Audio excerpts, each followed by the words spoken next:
Muito bom dia para todo mundo, bom dia a todo mundo que se reúne de novo para a gente ler a palavra, ler as escrituras, buscar a palavra de Deus, buscar a presença dele através da leitura das escrituras.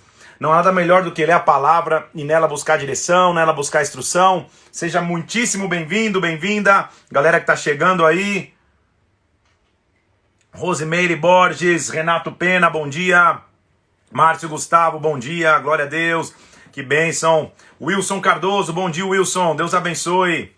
Um abraço para você. Se estiver em Brasília, manda uma mensagem. Deus abençoe. Renata Pena, Cláudia Virgínia, tantas pessoas. Fios de Escarlate. É isso aí. Vamos nessa, né? Isabela Melete Oficial, maravilhosa. Juliana Raul, Cachu, Deus abençoe. Patrícia Moraes, Douglas Sena, Kelly, lá da Irlanda. Ó, a galera da Pedra pra Rocha, é isso aí, galera. Vocês são demais, que bênção, um abraço pra vocês. Como é bom a gente estar na presença de Deus, né? Lendo a palavra, buscando direção, buscando instrução. Seja muito bem-vindo. Deixa eu ver aqui, que eu quero te fazer um convite muito especial para amanhã. Que amanhã eu vou pra longe. Vamos ver pra onde eu vou. Vamos nessa. Deixa eu chamar a galera aqui para dar um oi, para te fazer um convite para amanhã. Olá, pastora! Ei, Tudo bem? tudo bom, pastor? Tudo na paz, e você? Tudo bem, graças a Se Deus. apresente aí para o pessoal saber quem você é e de onde você é, pastora. Oi, pessoal, eu sou a pastora Tabata, aqui do Bola de Neve Londres, e eu tenho um convite muito legal para fazer para vocês. Esse mês de junho, a Igreja Bola de Neve Londres, ela completa 6 anos, e eu gostaria de convidar todos vocês que estão participando dessa live, ou que está assistindo a gravação, que vai assistir a gravação, para estar junto com a gente, que a gente vai ter a honra de receber o pastor Felipe Parente pregando, ministrando a Eita, palavra de bênção. Deus para a gente. Vai ser bênção demais. Então, vem com a gente amanhã, sábado, às 7 horas da noite aqui de Londres, às 3 da tarde aí 3 no da Brasil. tarde. 3 da Isso. tarde aí no Brasil. Então, o nosso Instagram do Bola Londres é Snowball Church London. Vai lá, segue a gente lá e não perca amanhã, vai ser mó bênção. Pastor, obrigada, vai ser uma honra poder ter você amanhã com a gente. Vai ser uma bênção estar junto com vocês aí em Londres. Eu brinquei aqui em casa que amanhã eu vou para Londres. Minha filha está escrevendo, um dia estaremos pessoalmente. Ela já Em nome tá de querendo ir. Jesus. Em nome de Jesus. Em nome Vai de ser, Jesus. como é que tá aí Londres? É, tá melhorando, né? As regras de lockdown tá relaxando aos poucos, mas já tá bem melhor, graças a Deus, do que antes. Graças a Deus já tá Sim. bem melhorzinho. Só os cultos Amém. ainda não vai voltar ainda tão cedo, não sei, mais 2 meses, os cultos presenciais. Sim. Mas é isso aí. Amém. Deus está no controle, né? E Amém. essa linda aí, quem é essa linda que tá no teu colo? Lily Rose. Ê, linda! Que gracinha. Deus abençoe vocês, pastor Otávio, pastor Phil. Você está fazendo o propósito de leitura da Bíblia também? É isso? Gênesis, estou lá desde o comecinho, firme e forte. Perdi algumas aulas, mas tô firme e forte aí, não abandono não. Tá sendo Que muito demais. Que amando. bênção. Ó, então amanhã eu vou virtualmente para Londres. Uma mulher perguntou aqui, tem voo? Não, nem sei se tem. Eu vou virtualmente. Amanhã à tarde, 3 da tarde, horário do Brasil, eu vou pregar no Instagram da Bola de Neve de Londres. Eu vou até escrever. Tá aí, ó. Só você. É Snowball Church. Alguém escreve para mim aí. É Snowball Church London, não é isso? London. Isso Isso. mesmo. Snowball Church London, amanhã, 3 da tarde. Já comece a seguir agora, que amanhã à tarde eu vou pregar. Pastor Otávio e pastor Phil. Manda um abraço, pastor Phil. Amanhã a gente se fala, tá bom? Obrigada, pastor. E vou Bora lá, pregar em português, né? em Não é português. isso? Então é em português. Todo mundo pode participar, tá? Vou pregar em português. Pode ser. Deus abençoe. Um abraço para vocês aí em Londres e até amanhã à tarde, tá? Até amanhã, pastor. Obrigado. Bora pra Deus live. abençoe. Valeu. Vamos para a live. Que demais saber que a pastora Tabata, lá da Bola de Londres, também participa do propósito de leitura da palavra. A galera de Londres também. Então vamos para Londres, todo mundo amanhã. Vou te fazer um convite. Amanhã vamos para Londres e eu pago a passagem. Vamos nessa? 3 da tarde, Snowball Church London. Eu vou pregar em português. porque tem uma grande comunidade de brasileiros na igreja. Tá aí, ó, a Renata colocou, Snowball Church London. Começa a seguir. Amanhã à tarde, então, eu vou pregar no Instagram da Bola de Neve de Londres. Vamos lá que eu vou pagar a passagem, vamos junto, tá? Isabela, vou pagar a tua passagem. Vamos com o papai, 3 da tarde para Londres. Vamos nessa então, gente. Vamos orar ao Senhor? Vamos pedir a presença dele sobre as nossas vidas? Pai, em nome do Senhor Jesus, eu oro para que o Senhor venha sobre nós, para que o Espírito Santo se derrame agora e fale conosco, que o Senhor venha, em nome de Jesus Cristo, nos dê instrução, nos dê direção, abra o nosso entendimento, fala conosco de forma sobrenatural, meu Deus, que nós possamos ouvir a Tua voz, que o Teu Espírito Santo fale aqui, Pai. Usa-me mais uma vez, eu te peço, em nome do Senhor Jesus Cristo, em nome de Jesus. Amém. E amém, e amém, aleluia. Vamos nessa então, gente. Vamos mergulhar naquilo que o Senhor tem para as nossas vidas, por incrível que pareça. Nós estamos no penúltimo dia do Antigo Testamento. Já parou para pensar nisso? Estamos acabando o Primeiro Testamento amanhã. O Antigo Testamento. Então, amanhã, sábado, acaba o Antigo Testamento. Isso quer dizer, então, que segunda-feira começa uma nova história, Novo Testamento. Então, quero te incentivar. Primeiro, talvez você conheça alguém que começou o propósito e não continuou, ou então alguém que nem sabe que esse propósito existe. Novo Testamento, vai começar tudo de novo. Então, vamos bombar. Vamos bombar. Na verdade, eu tô surpreso com o número de pessoas que persistiu.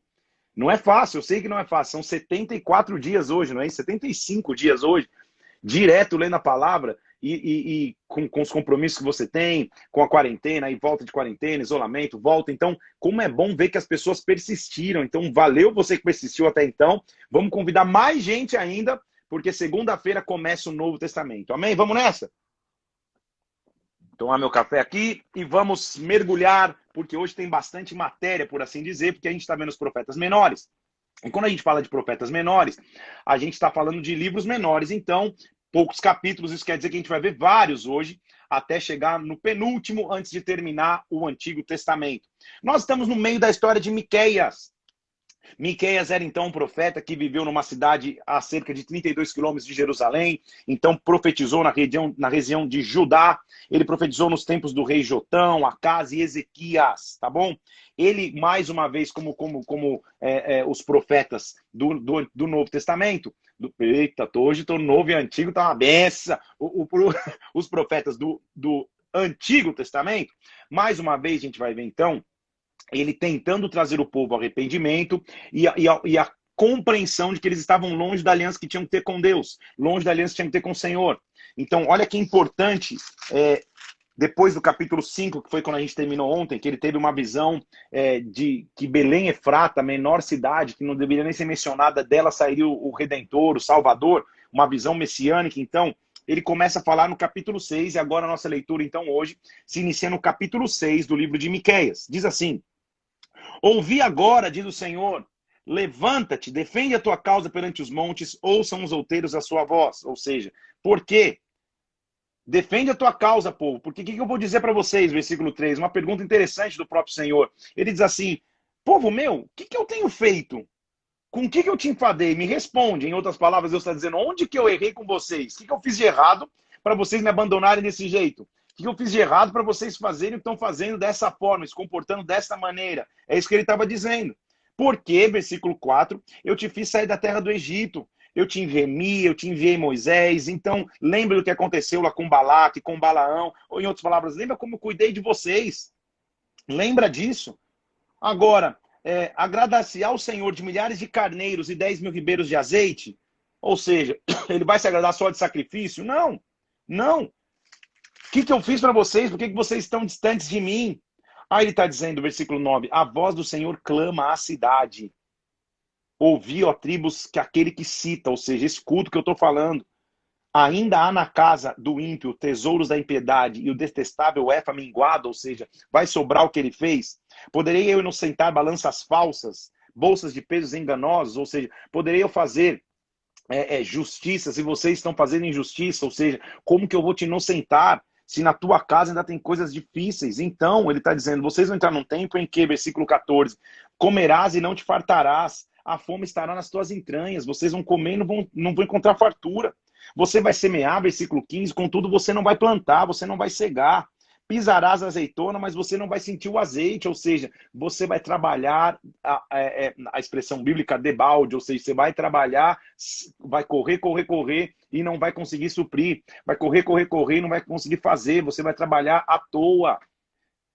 Como é ruim estar longe da aliança com Deus, porque é justamente isso que acontece conosco, é isso que a Bíblia está nos dizendo.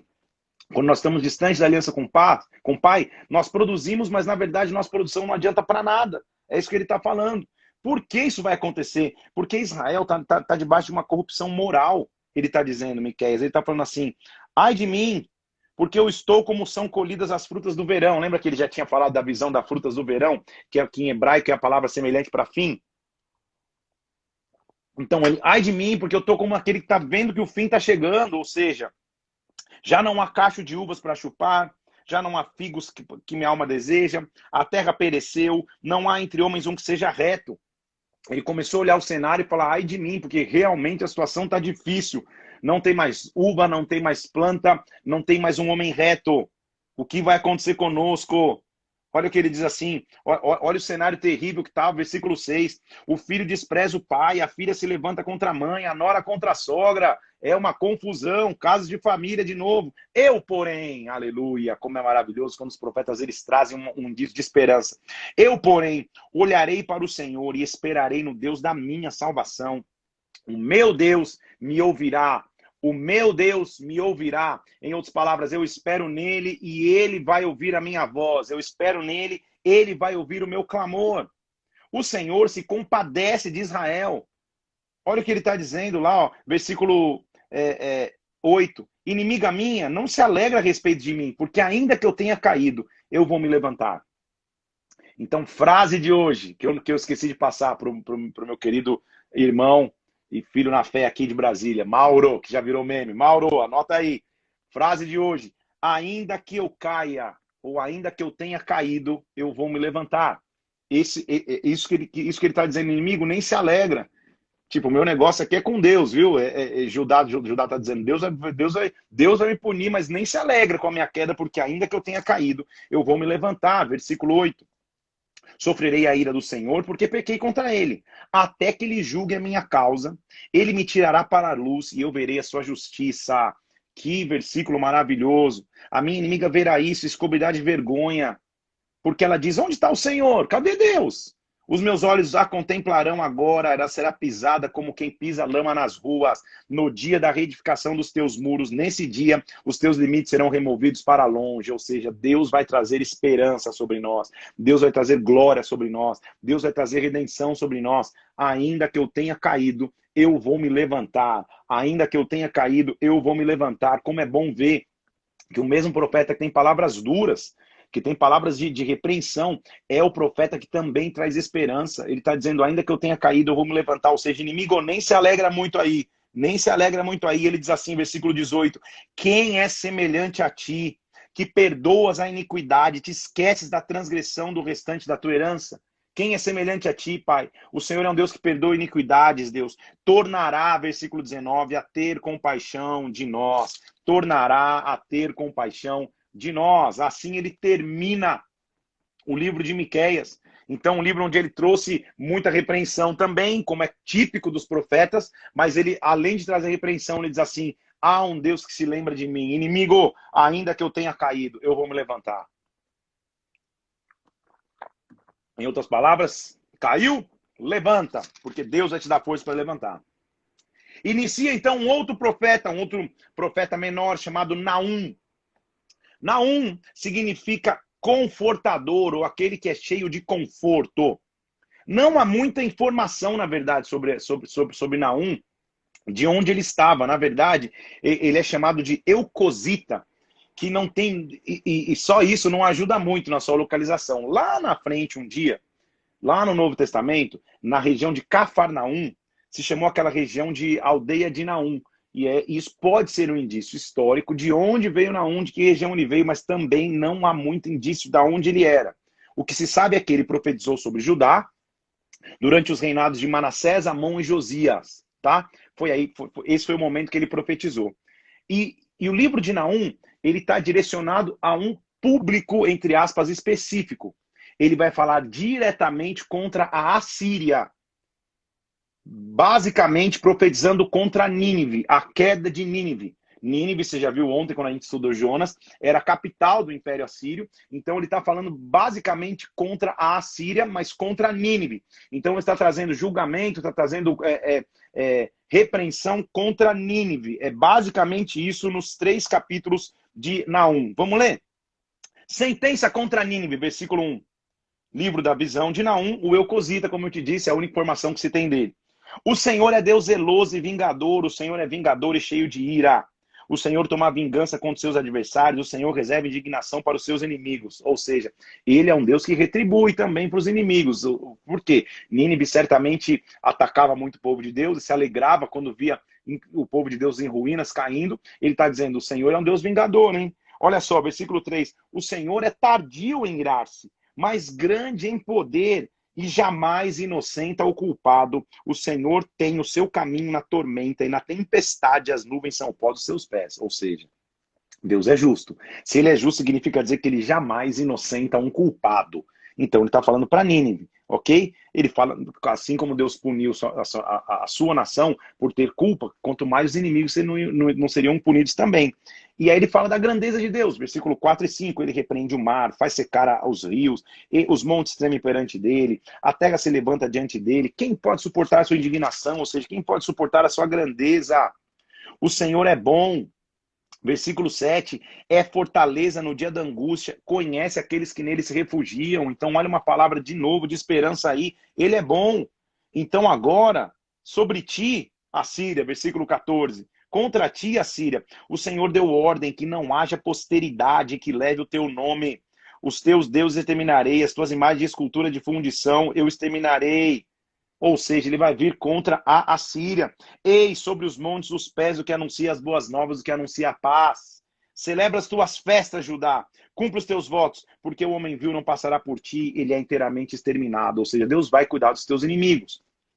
Então, não há um indício específico aqui de que época ele está escrevendo isso, a não ser pelo fato de que por várias vezes a Síria tentou atacar Judá e Deus o livrou. Então, é nesses momentos que se imagina, então o contexto que se imagina histórico ou de tempo é quando os assírios conquistaram o Reino do Norte, estavam entrando para tentar também conquistar o Reino do Sul, tá? Por isso que ele está pregando contra a Síria. É o contexto que se imagina, só para você entender, como você vai lembrar comigo, a Síria veio, invadiu o Reino do Norte, mas não invadiu o Reino do Sul porque Deus deu o livramento. A gente leu isso lá em 2 Reis. Então, é mais ou menos essa época aqui, tá? O destruidor sobe contra ti, ó Nínive, capítulo 2, versículo 1. Guarda a fortaleza, vigia o caminho, fortalece os lombos, reúne as tuas forças. Ou seja, o destruidor está vindo contra ti. Porque o Senhor restaura a glória de Jacó, como a glória de Israel. Deus vai restaurar a glória. Deus vai vir sobre nós. Está decretado, versículo 7. A cidade rainha, Nínive, está despida e levada em cativeiro. As suas servas gemem como pombas e batem no peito. Nínive, desde que existe, tem sido um açude de águas, mas agora fogem. Parai, parai. Clama-se, mas ninguém se volta. Ou seja, vai vir destruição sobre Nínive. Historicamente, quando você vai estudar a história, você vai ver que realmente veio uma destruição sobre Nínive. Versículo 1 do capítulo 3. Ai da cidade sanguinária, toda cheia de mentiras, de roubo, que não solta sua presa. Eis, versículo 5, que eu estou contra ti, diz o Senhor dos exércitos, levantarei as abas da tua saia, mostrarei a tua nudez, aos reinos as tuas vergonhas, ou seja, vocês vão ser invadidas. Lançarei sobre ti imundícias, tratar-te-ei com desprezo e te porei por espetáculo, ou seja, você vai virar exemplo, espetáculo para as outras nações. Então, Nínive seria assolada, tá? Historicamente, quando você vai estudar, você vai ver que isso aconteceu. Nínive, versículo 11, será embriagada, te esconderás, procurarás refúgio contra o inimigo, e assim vai. Ele continua falando sobre o que iria acontecer com Nínive. Ele diz assim, ó, os teus príncipes, versículo 17, são como gafanhotos, os teus chefes como gafanhotos grandes, que se acampam nos rios, subindo o sol, voam embora e não se conhece o lugar em que estão, ou seja, eles vão fugir. Os teus pastores dormem, rei da Síria, os teus nobres dormitam, não há remédio para a tua ferida, versículo 19. Então a mensagem de Naum é direta. Ele não é um profeta então que está falando para Judá ou Israel, ele está lançando uma sentença contra Nínive. A gente já viu ontem um profeta também que falou mais contra os edomitas, lembra? Os povos de Edom. A gente está vendo agora Naum falando contra Nínive. Tudo bem? Agora iniciamos um outro profeta. Vou deixar você respirar. Um outro profeta menor, também bastante importante, mais conhecido um pouco do que Naum, por exemplo, que eu acabei de ler. Talvez você nunca tivesse nem lido trechos do livro de Naum e nem tivesse ideia do porquê ele estava escrevendo, tudo bem? Por isso que é bom você fazer a leitura da Bíblia. E aí, Abacuque agora vai se iniciar, e Abacuque é muito interessante, porque também é um livro curto, se eu não me engano, são 3 capítulos. Isso, 3 capítulos, é isso mesmo. E em 3 capítulos a gente vai ver da dúvida à adoração. Deixa eu falar de novo. Da dúvida à adoração. Abacuque vai começar o seu livro em dúvida e perguntando a Deus os porquês das coisas que eles viviam e o porquê das lutas que a nação atravessava, e vai terminar adorando ao Senhor. Ele é a expressão do que acontece conosco quando nós passamos por lutas, porque às vezes quando passamos por lutas a gente vai falar: Senhor, por quê? Por que está acontecendo isso? Por que aquilo? Por que aquilo outro? Por quê? E no final ele termina adorando ao Senhor. O nome Abacuque significa abraço. Por que eu falo os significados dos nomes? Porque até no nome do profeta existe significância no que ele está falando. Né? Lembra que um era o conforto, agora a gente está falando que o nome dele significa abraço, ou abraçado por Deus. Então é justamente isso que a gente vê na história dele. Ele começa um cara questionando o que está acontecendo, mas depois ele termina adorando. Abacuque viveu num dos períodos mais críticos de Judá. Por que era crítico esse momento? Porque a nação tinha acabado de viver as grandes reformas do rei Josias. Você lembra do rei Josias? Aquele que o seu sacerdote Ilquias encontrou o livro da lei no templo e restaurou as leis, destruiu os altares. Eles tinham vindo disso e agora tinham caído de novo. O rei Josias havia se passado, agora tinham caído mais uma vez em idolatria, tinham caído mais uma vez em imoralidade. Abacuque está vivendo nessa época. O norte ameaçava invadir e Judá estava numa tremenda desordem. Então imagina se que ele profetizou ou escreveu esse livro entre a queda de Nínive, que Naum estava falando ali, entre a queda de Nínive e a queda de Jerusalém. Tá? Porque o que aconteceu? Vamos lembrar então no fato histórico para você não se perder. Como disse, os profetas menores eles não são cronológicos, tá? Cada um está numa época. Então, o que aconteceu? Lembra que o reino do norte a Síria invadiu o reino do norte, levou cativeiro. Só que Nínive caiu. Depois só que a Babilônia invadiu Jerusalém, tá bom? Então, imagina-se que ele escreveu entre o momento que o reino do norte foi invadido pela Síria e a Síria caiu, foi entre esse período da queda de Nínive e a queda de Jerusalém que ele escreveu. O que ele relata, então? Ele relata uma jornada na nossa vida espiritual. Como eu já te disse, da dúvida à adoração. É assim que Deus tem que nos levar. Quando a gente passa circunstâncias adversas, difíceis, quando a gente não entende o que está acontecendo, Deus tem que nos levar da dúvida para a adoração. Lá estava ele, então. Primeiro, ele não consegue entender como a terra vive em violência, em iniquidade, como que o povo vive desse jeito. Parece que Deus tirou a mão, parece que Deus não está mais no controle de nada. Mas no final ele vai terminar adorando ao Senhor. Então vamos ler? Para você entender, 3 capítulos de Abacuque. Ele começa na dúvida, então. Abacuque 1, versículo 2. Até quando, Senhor, eu clamarei e tu não me escutarás? Até quando eu gritarei violência e o Senhor não salvará? Então não parece um cara que está tão animado ou tão confiante em Deus, não é verdade? Ou seja, Deus, até quando eu vou clamar e o Senhor não vai responder? Até quando eu vou clamar e o Senhor não vai agir? Até quando eu vou continuar clamando e nada? Até quando? Isso às vezes acontece conosco. Vamos falar a verdade. Quando você passa uma luta, ou quando uma resposta não chega, você fala: Deus, até quando?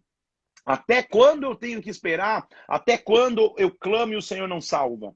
Por que, Deus? Porque me mostra a iniquidade, versículo 3. Porque me faz ver a opressão. Pois a destruição e a violência estão diante de mim. Há contendas, o litígio suscita. A lei se afrouxa, a justiça não se manifesta, o perverso cerca o justo, a justiça é torcida. Ele estava meio desgostoso de tudo. Senhor, até quando? Eu estou vendo a humanidade em frangalhos, em ruínas. Deus, até quando? Até quando o Senhor só me mostra as coisas, mas eu não vejo a solução? Até quando? Aí ele diz assim: vede entre as nações, versículo 5, olhai, maravilhai-vos, porque realizo em vossos dias obra tal que vocês não vão crer quando for contada. Aí ele começa a profetizar para o próprio Judá. Judá, o que vai acontecer? Eu levanto os caldeus, os babilônios, nação amarga, impetuosa, que marcham pela terra. Eles vão se apoderar de moradas que não são suas, ou seja, de vocês, né? Lembra que ele está profetizando entre a queda de Nínive e a queda de Jerusalém. Ele está preparando o povo para o cativeiro babilônio. Ele está dizendo, olha o que está acontecendo, eu vou levantar os caldeus contra você, eles vão morar nas casas que não são deles, as nossas, quer dizer. O que eles são? Os caldeus, versículo 7, são pavorosos, terríveis, criam eles mesmos o seu direito, a sua dignidade, seus cavalos são ligeiros, seus lobos ferozes, os cavaleiros se espalham, versículo 8, os cavaleiros vêm de longe, todos, versículo 9, vêm para fazer violência, seu rosto só suspira em avançar, eles reúnem cativos como areia, eles estão vindo para nos destruir. Aí ele começa a interceder, versículo 12, ele diz assim, não és tu, desde a eternidade, ó Senhor Deus, ó meu santo, não é o Senhor Deus, não morreremos, ó Senhor, para executar juízo, puseste aquele povo, tu, ó rocha, o fundaste para servir de disciplina, ele está começando a buscar sentido. Senhor, tu és tão puro de olhos que não podes ver o mal e a opressão não podes contemplar. Por que, pois, toleras os que procedem perfidamente e te calas quando o perverso devora aquele que é mais justo? Ou seja, por quê? Por quê? Por quê? Então, primeiro, olha como a dúvida se instaura. É isso que a gente tem que aprender em Abacuque. Primeiro ele está no até quando. Deus, até quando, pai? Até quando eu clamo, o Senhor não responde? Até quando, até quando? Depois que eu passo do até quando, chega a fase do porquê. Deus, mas por que isso acontece? Por que o Senhor tolera isso? Por que não sei aquilo outro? Ele tenta entender. Versículo 14. Por que você faz os homens como peixes no mar, como répteis que não tem quem os governe? Por que a coisa perdeu o controle, Deus? Senhor, versículo 17, acaso continuará por isso, esvaziando a sua rede, matando sem piedade os povos? Meu Deus, o que está acontecendo? Ele está num momento profético de tentar clamar pela nação, mas ele mesmo está tentando entender o porquê. Estão aqui comigo? E às vezes a gente entra nessa fase de falar, Senhor, ou até quando, ou então por quê? Até quando, Deus? Por quê? Nessa manhã Deus vai transformar nossa dúvida ou os nossos porquês em adoração, e eu vou te mostrar. Então ele diz assim, sabe o que eu vou fazer? Ao invés de ficar falando por quê, ao invés de ficar perguntando por quê, ao invés de ficar tentando entender até quando, eu vou tomar uma posição. Capítulo 2, versículo 1. Eu me colocarei na torre de vigia. Eu vou me colocar sobre a fortaleza e vigiarei para ver o que Deus me dirá e a resposta que eu terei à minha queixa. Parou aí. Abacuque, palmas para Abacuque. Por quê? O que ele está dizendo? Na hora da dúvida, na hora que eu estiver vivendo o até quando, na hora que eu estiver tentando entender o porquê, eu vou para a torre de vigia, eu vou para a fortaleza que é a presença de Deus, porque lá ele responderá a minha queixa. Eu não vou ficar me queixando nas minhas emoções, não vou ficar amargurado no meu espírito, não vou ficar reclamando, não vou ficar de mau humor, eu vou para a torre de vigia, porque na torre de vigia ele vai responder a minha queixa. Então, o Senhor me respondeu, não demorou nenhum versículo, estão aqui comigo? O Senhor me respondeu e disse, escreve a visão, grava sobre tábuas para que possa ler até quem passa correndo. Ou seja, escreve. Isso aqui é um versículo muito importante, ou seja, escreve, para que até quem passa correndo leia, ou seja, escreve até resume aí. Faz um post, Abacuque, para que não se esqueça a resposta que eu vou te dar. Por quê? A visão ainda está para se cumprir no tempo determinado. Que visão é essa? Vou dar uma outra frase aí, Mauro. Segura, segura. A visão ainda vai acontecer. Que visão é essa? Escreve, versículo 4. Tá aí o soberbo. A alma dele não é reta. Mas, olha a visão que ele tinha que escrever. O justo viverá pela sua fé. Eita, como Deus é demais, gente. Porque o cara começa perguntando até quando, por quê, por quê, por quê. E Deus responde sem responder. Estão aqui comigo? Porque Deus não fala para ele, até quando? Não, é até segunda-feira. Por quê? Porque isso. Ele não fala nem o até quando e nem responde o porquê. Mas ele responde sem responder. Então comigo ele só diz assim, o justo vai viver pela fé. Sabe o que ele está dizendo? Vai ter fase da tua vida que você não vai saber até quando. Tem fase da tua vida que você não vai entender o porquê. Mas viva pela fé. O justo viverá pela fé. Frase mais uma vez aí de hoje para a gente depois escolher. O justo viverá pela fé. Uma se emenda na outra, né? A primeira é, se eu cair, eu vou levantar. E a segunda é, o justo viverá pela fé. E ele diz assim, Abacuque escreve. Mas é um post rápido, porque até quem passa correndo possa ler. Porque vai ter fase na tua vida que você vai ficar perguntando, Deus, até quando? Ou quando vai ser? Quando? Quando que esses dias eu estava com uma amiga da minha filha, olha eu parecendo um contador de histórias, no carro, a gente andando no carro, ela tem 12 anos de idade. E no carro estava uma moça. solteira, de uns 20 e poucos anos, quase 30 anos, e minha filha, amiguinha, de uns 12 anos, e a amiga da minha filha de 12 anos fala assim, pastor, eu só queria saber quem vai ser o meu esposo. Com 12 anos. Eu quase desmaiei de dar risada, e a moça de 30 anos solteira falou, minha filha, tipo, se você com 12 anos quer saber, eu com quase 30, porque às vezes a gente só quer saber. Deus, só quero saber quando vai ser, eu só quero saber como vai ser, eu só quero entender o porquê.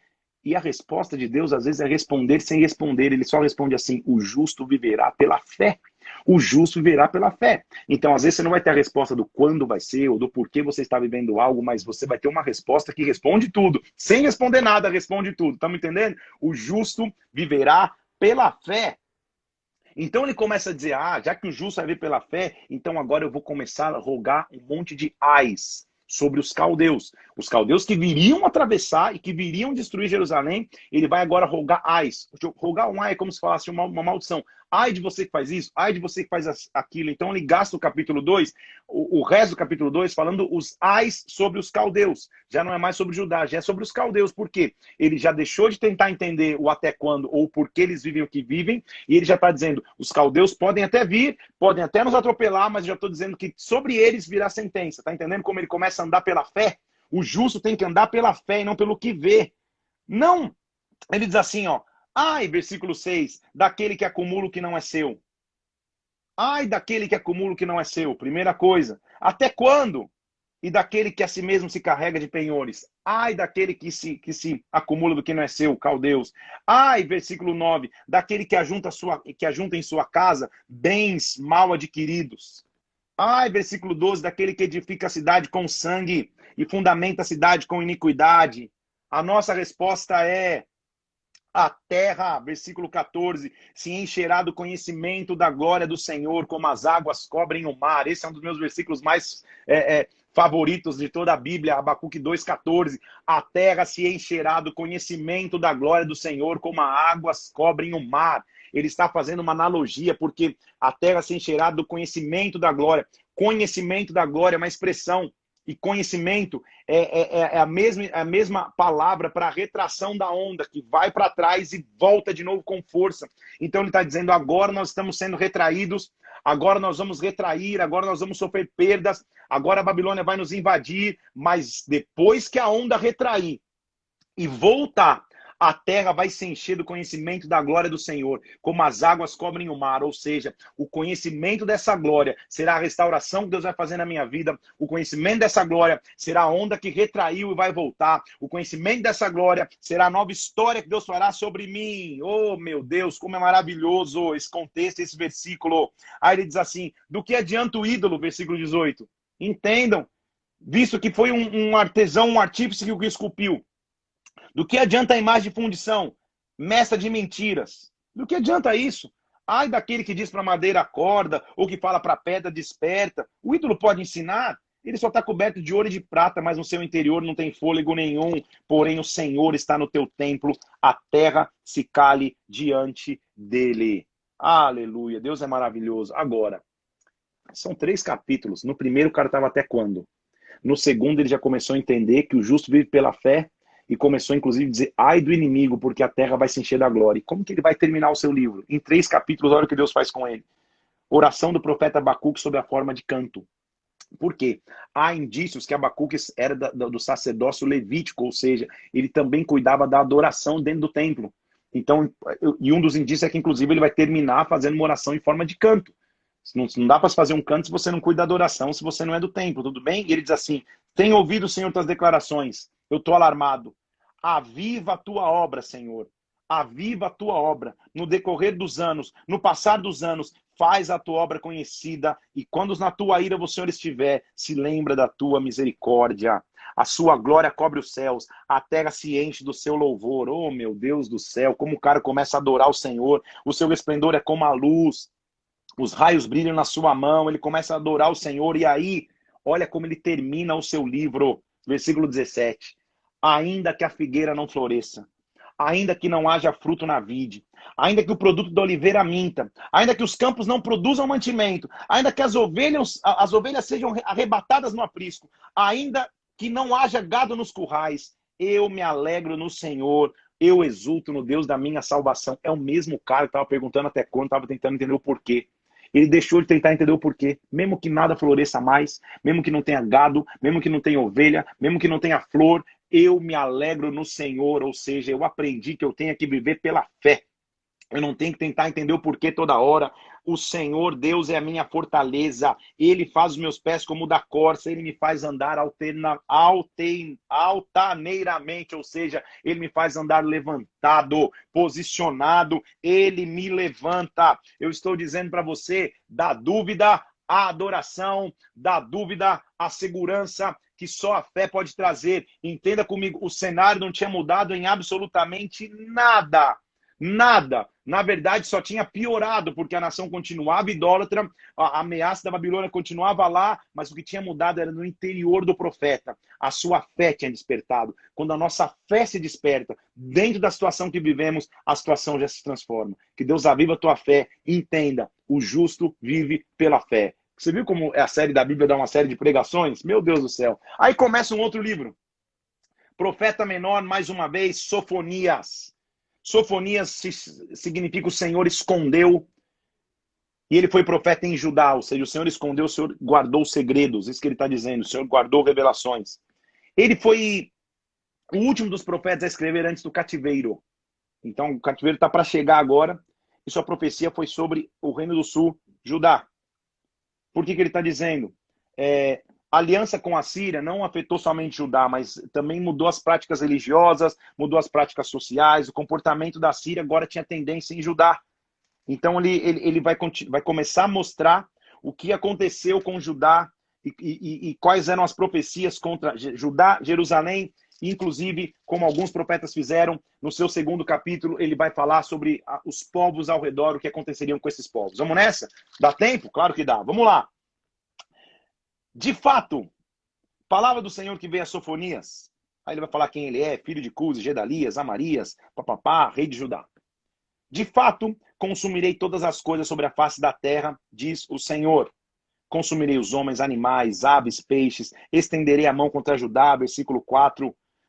Exterminarei deste lugar o resto de Baal, porque deixaram, versículo 6, de seguir ao Senhor e não buscam o Senhor, nem perguntam por ele. Então, de novo, está chegando agora perto do cativeiro. Uma coisa importante que eu não falei, que eu fiz anotação aqui, eu fico indo e voltando, que eu vou anotando. Deixa eu pegar aqui. Isso.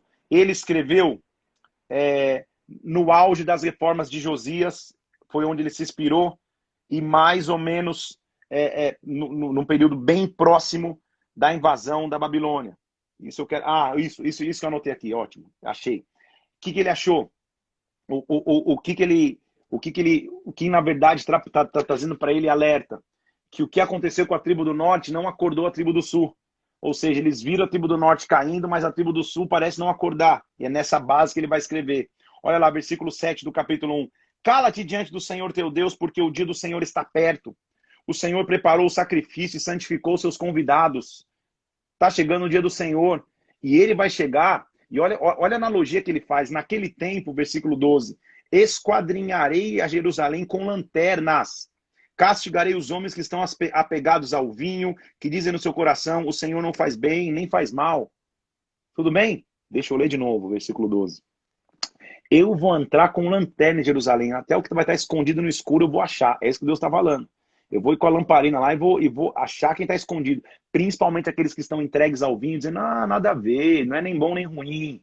Deixa eu repetir de novo. Principalmente aqueles que estão entregues ao vinho, à bebida alcoólica, dizendo, não é nada demais. Não, Deus não faz bem, não faz nem mal, tá tudo tranquilo. Percebeu a raiz? Versículo 13. Então, eles serão saqueados nos seus bens, assolados nas suas casas. Edificarão casas, mas não morarão nelas. Plantarão vinhas, mas não vão beber do seu vinho. Por quê? Versículo 14. Está perto o grande dia do Senhor.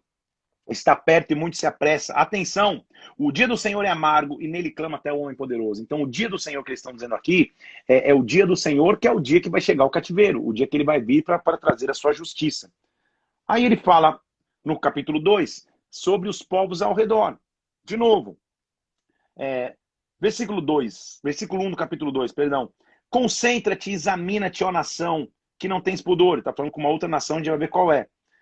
Buscai o Senhor, versículo 3, os mansos da terra, buscai a justiça, buscai mansidão. Porventura vocês vão conseguir se esconder do dia da ira do Senhor? Porque Gaza está desamparada, Asquelon ficará deserta, Asdod ao meio-dia será expulsa, Ecrom desarraigada. São cidades da terra da Filístia, dos filisteus, só para você entender lá. E está dizendo no versículo 5. Ai dos que habitam no litoral, a palavra do Senhor será contra vós outros, ó Canaã, terra dos filisteus. Então vocês estão perto do litoral aí, cuidado, ele está dizendo vocês os filisteus. Aí ele vai agora contra Moabe e Amon, versículo 8. Ouvi o escárnio de Moabe, ouvi as injúrias de Amon, se gabaram no teu território. Agora, tão certo como eu vivo, diz o Senhor, Moabe vai ser como Sodoma, Amon como Gomorra, versículo 9. Também vai vir sobre eles por causa da sua soberba, versículo 10, porque escarneceram contra o Senhor dos exércitos. Versículo 11 é um versículo interessante. O Senhor será terrível contra eles. Aniquilará os deuses da terra. E olha que afirmação legal. Todas as ilhas das nações, cada uma do seu lugar, o adorarão. Esse versículo marcou muito, porque quando eu fui para o Havaí, eu já fui 2 vezes para o Havaí e as 2 vezes em missão com a igreja, e lá no Havaí, uma ilha, eles se baseiam muito nesse versículo para dizer, todas as ilhas vão te adorar, ou seja, vai vir um avivamento nas ilhas. O que tem acontecido nas ilhas e no Havaí é algo maravilhoso. As coisas que Deus tem feito lá, tá? Um abraço, se tem alguém do Havaí assistindo aí, Deus abençoe, tá? Ameaças contra a Etiópia e a Síria, ele vai continuar ameaçando também. Vocês, etíopes, vão ser mortos pela espada, versículo 12. Nínive vai ser uma desolação, a Síria, versículo 13. Naum já falou bastante sobre isso, a gente leu. Você é uma cidade alegre e confiante. Você está dizendo que você é a única, versículo 15, mas você vai se tornar em desolação. Aí ele termina o seu livro, Sofonias, falando as ameaças contra Jerusalém. Cidade opressora, rebelde e manchada. Não atende a ninguém, não aceita a disciplina, não confia no Senhor, nem se aproxima de Deus.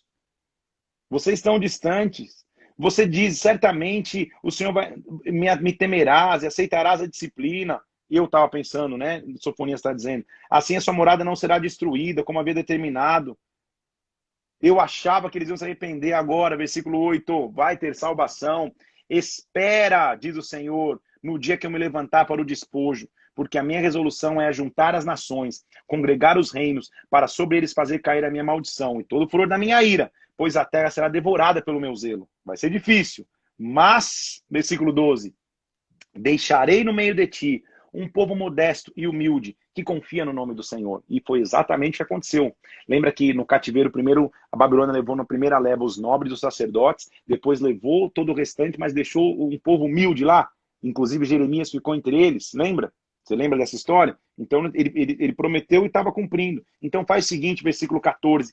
Canta, filha de Sião, rejubila Israel, se alegra de todo o coração, exulta, filha de Jerusalém, porque o Senhor afastou as sentenças que eram contra ti, lançou fora o teu inimigo, o rei de Israel, o Senhor, está no meio de ti, e tu já não verás mal algum. Não aconteceu o cativeiro, ele já está profetizando a redenção. Como é maravilhoso depender de um Deus que cuida de tudo. Versículo 17. O Senhor teu Deus está no meio de ti, poderoso para te salvar. Ele se deleitará em ti com alegria, vai se renovar no seu amor, vai se alegrar em ti com júbilo. Versículo 20. Naquele tempo eu vos farei voltar e vos recolherei. Farei de vós um nome e um louvor entre os povos da terra, quando eu mudar a sorte diante dos teus olhos. Deus é maravilhoso demais. Amém? Como é maravilhoso ver que os profetas falam, mas ao mesmo tempo eles trazem redenção. Vamos para a última análise de hoje. A gente já viu hoje Miqueias, já vimos Naum, já vimos Sofonias, quem mais a gente viu? Abacuque, isso. Tá bênção hoje. Vamos para o último. Vamos entender o que aconteceu com Ageu. Como eu te disse, a cronologia aqui não é o que... você tem que tomar atenção para não achar que é uma sequência de fatos. Ageu agora já é um profeta pós-exílio. Então, até agora a gente estava lendo profetas que estavam alertando o povo que ia acontecer no exílio. Agora a gente já está no pós-exílio, o que aconteceu depois do exílio. E ele vai escrever numa época aproximadamente 12 anos depois que o povo já tinha retornado. Lembra que foi a primeira leva que voltou? Vamos lembrar comigo que a primeira leva que voltou foi através do decreto de Ciro, e Zorobabel foi o líder que conduziu a primeira leva. Esdras levou depois, Zorobabel antes. Então, Zorobabel levou, e Zorobabel vai ser um cara bem presente aqui. E o cenário de Ageu é que eles voltaram, começaram a edificar o templo. mas sofreram muita oposição. E eles pararam. Então, no primeiro ano de Ciro, eles voltam, começam a reedificar o templo, querem reconstruir o templo, está indo tudo certo, mas eles param. Não ficaram nem 2 anos reconstruindo o templo e pararam a obra. E agora a gente já está quase 12 anos depois que eles tinham voltado, aproximadamente, e a obra do templo tinha parado. E Ageu vai começar a profetizar sobre eles, para trazer ânimo, para trazer a eles esperança, para falar, calma aí, cara, como que vocês vão deixar de construir? Só que ele já começa trazendo um alerta, porque ele diz assim, em versículo 1 do capítulo 1 de Ageu, no segundo ano do rei Dário, veio a palavra do Senhor por intermédio de Ageu a Zorobabel. Lembra que eu te falei? O líder que trouxe o povo na primeira leva. Filho de Salatiel, governador de Judá, e a Josué, filho de Josadac, sumo sacerdote. Tá? E disse assim, assim fala o Senhor dos Exércitos. Este povo diz, presta atenção, não veio o tempo ainda de edificar a casa do Senhor, ela não deve ser edificada. Não veio o tempo, vocês voltaram do cativeiro, já vai fazer mais de 12 anos. E vocês estão dizendo, não, ainda não é tempo de construir, não é tempo. Ah, é? Olha como Ageu já chega rachando, ele chega dando no meio e diz assim, calma aí, então não é tempo de construir a casa. Mas versículo 4, é tempo então de habitar nas vossas casas forradas, enquanto a casa permanece em ruínas? Ou seja, onde foi que vocês estão virando individualistas? Onde foi que vocês estão correndo primeiro? Na casa de vocês está com um telhadinho lindo, maravilhoso, é tempo de habitar. A casa do Senhor está em ruína, vocês estão dizendo que não é tempo de reconstruir? Onde foi que vocês inverteram valores? É isso que Ageu estava dizendo. Ageu estava pregando para uma geração que estava correndo pro individualismo. Será que é diferente dos tempos de hoje? Quando a gente começa a correr para as nossas prioridades primeiro, esquece as prioridades do reino? Então a gente está dizendo assim, calma aí, a gente começou a reconstruir, Zorobabel, você começou a reconstruir o templo com o povo, teve várias oposições, vocês pararam, né? Pararam de construir. Agora quer dizer que a casa de cada um de vocês está com um telhadinho, está forrada, está linda, maravilhosa, vocês continuam dizendo não é tempo de construir? É isso? Não. Olha o que ele diz no versículo 5. Considerai o vosso passado. Lembra da história de vocês, lembra do que Deus foi com vocês até agora, inclusive como guardou vocês no cativeiro. E vocês não vão construir? Versículo 5. É por isso, versículo 6, presta atenção. É por isso que vocês têm semeado muito e colhido pouco. Vocês comem, mas não chegam a se fartar. Vocês bebem, mas não são saciados. Vocês se vestem, mas ninguém se aquece. Vocês recebem salário, mas recebem para colocar num saco furado. Parou a pensar? Porque vocês se esqueceram da casa de Deus. Porque vocês esqueceram da presença do Senhor. Como hoje, na nossa geração, a gente não corre esse risco, gente, de correr sozinho para as nossas prioridades, cada um correndo por si. Na minha infância, eu brincava de pega-pega ou de esconde-esconde. Brincadeiras que talvez você nem saiba o que é, porque né, talvez seja da geração videogame. E a gente dizia, cada um por si, Deus por todos. Era mais ou menos isso. E a geração, às vezes, corre o risco de ver isso, cada um por si, Deus por todos. Eu vou correr para o meu lado, eu vou ver as minhas prioridades. Eu vou ver aquilo que eu tenho no meu coração e a casa do Senhor, depois eu penso nela. A Ageu está falando, você está trabalhando assim, por isso que você come e não sacia, você bebe, a sede não acaba, você recebe o dinheiro e coloca num saco furado, porque você não consegue entender as suas prioridades. Você esqueceu da casa do Senhor, nação. Vocês já deveriam estar reconstruindo, porque dizem que não há tempo, mas a casa de vocês está forrada. Então, diz o Senhor, considere o vosso passado, versículo 7. Lembra do que ele já fez. Faz o seguinte, para tudo.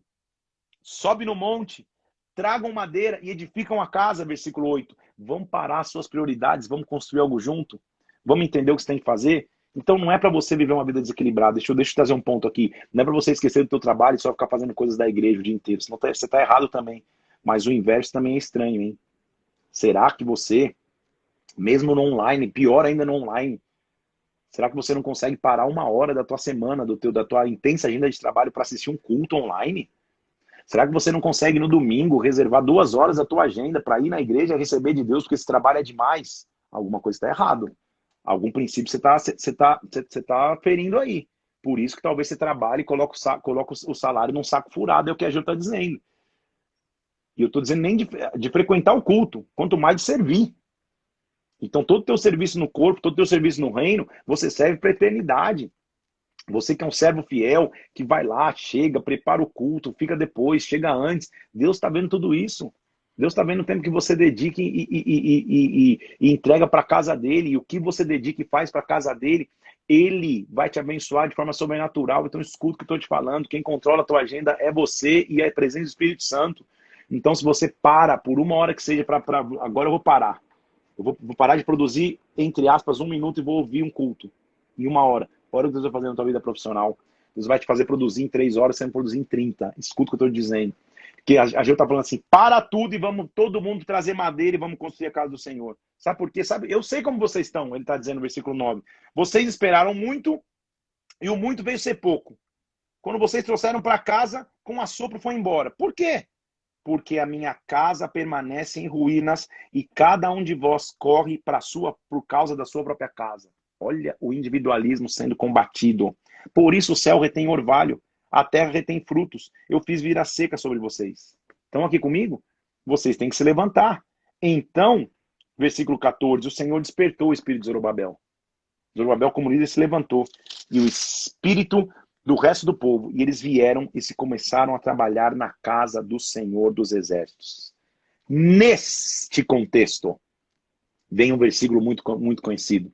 Neste contexto, quando todo mundo para de correr sozinho para sua individualidade e juntos vão construir a casa de Deus, agora a Jovem diz assim, versículo 3, quem entre vocês sobreviveu? Quem entre vocês estava desde o começo que viram o templo na sua primeira glória? Quem de vocês conhecia o templo de Salomão? Aquele que tinha glória. Deixa eu dizer algo a vocês. Nada que vocês viram pode se comparar com o que vocês vão ver. Porque assim diz o Senhor dos Exércitos, versículo 6. Ainda dentro de pouco tempo, eu vou abalar o céu, eu vou abalar a terra, eu vou abalar o mar, eu vou trazer as coisas, porque minha é a prata, meu é o ouro, diz o Senhor dos Exércitos, e a glória desta última casa vai ser maior do que a primeira, e neste lugar eu vou trazer paz. Neste lugar eu vou trazer paz. Deus derrama glória sobre o templo, dizendo agora vem prata, agora vem ouro, porque agora vocês vão ter paz, simplesmente porque vocês pararam de correr cada um para o seu lado, de correr cada um só para suas prioridades, e pararam agora para buscar o Senhor em unidade. Agora eu vou trazer paz, eu vou trazer esperança, eu vou trazer glória. Quer viver glória de segunda casa? Para entender quais são as prioridades de Deus para a tua vida. Quer ver glória de Deus para a segunda casa? Tenha Deus como prioridade da tua vida. Não tenha nada além de Deus como tua prioridade e você vai ver glória de segunda casa. Amém? Na nossa leitura, nós deveríamos entrar em Zacarias, mas eu não vou entrar em Zacarias porque a gente já viu um monte hoje. Então, amanhã, por incrível que pareça, nós vamos para o último dia de Antigo Testamento. Amanhã nós vamos ver Zacarias e Malaquias, os dois últimos. E aí acabou o Antigo Testamento. Então amanhã nós vamos ler, porque Zacarias é cheio de visão e etc. Então amanhã, Zacarias e Malaquias, e nós terminaremos. Olha só, essa parte da Bíblia aqui, ó, é a que a gente já leu. Essa mais fininha é o que falta ler. Já passamos muito, hein, gente? Dá até uma emoção de verdade. Tô me segurando para não ficar emocionadinho toda hora, porque são 75 dias nesse propósito. Faltam 25 dias, a gente vai terminar. Lembre de algo. Lembre de lições que você aprendeu hoje aqui. Lições como, independente do que eu esteja vivendo, às vezes eu não vou entender o até quando ou o porquê. O justo vai viver pela fé. O justo vai viver pela fé. Além disso, eu entendo que a glória da segunda casa vai ser maior do que a primeira. Amém? Eu vou fazer uma arte. Vou pedir para minha equipe abençoada, que sempre me ajuda. Quero agradecer demais o Mauro, a Érica, que é como uma filha minha, que faz as artes da capa dos livros e que também faz muitas artes que vocês veem aí dos cultos, a galera da comunicação da Bola de Brasília. Eu vou pedir para eles vão fazer uma arte falando chegou o Novo Testamento. E eu vou postar no domingo. Dá um repost nessa arte para segunda-feira a gente começar o Novo Testamento bombando, com novas pessoas chegando, com novas pessoas vindo. Convida, porque o Novo Testamento é evangelístico demais. Às vezes as pessoas falam, cara, o Antigo é mais difícil, tem um monte de coisa, é Zorobabel, é Salatiel, é Zacarias, é Didi, Dedé, Munsum, Zacarias, é todo mundo, eu não consigo entender nada, tudo bem? Então, às vezes o Antigo Testamento é mais difícil. Vamos para o Novo. Então, segunda-feira, chegou o Novo Testamento. Eu vou lançar uma arte no domingo, eu vou postar ela no domingo à tarde, dá um repost nela, dá um repost no domingo mesmo, na segunda de manhã, convida pessoas, porque vai ser evangelístico. A gente vai ver um monte de gente recebendo de Deus, porque principalmente nos 4 primeiros, que são os 4 evangelhos, a gente vai ver o que Jesus Cristo fez na terra. Não tem nada mais importante para nós que entendermos o que Jesus Cristo fez. Amém? Nós vamos entrar com bênção no Novo Testamento, mas amanhã, hoje então, deixa eu marcar aqui com alegria, com a minha canetinha, porque já virou tradição, eu só marco na aula mesmo para eu não me perder. Terminamos a penúltima coluna, amanhã começa a última coluna. Estamos terminando, glórias. Amanhã termina o Antigo Testamento, nós vamos ler Zacarias e Malaquias, e segunda-feira começa Novo Testamento. Amém? Que Deus te abençoe, um abraço para você, até amanhã, 11 horas da manhã, nós vamos ler Zacarias e Malaquias para terminar com êxito o 76º dia para terminarmos o Antigo Testamento. Fica na paz do Senhor, é bom demais ter contigo desde o começo, ou se você chegou agora, que o Espírito de Deus te abençoe. Até amanhã, 11 horas da manhã, a gente lê a palavra de Deus junto. Um abraço, fica na paz, tenha uma sexta-feira abençoada, Deus te abençoe aí.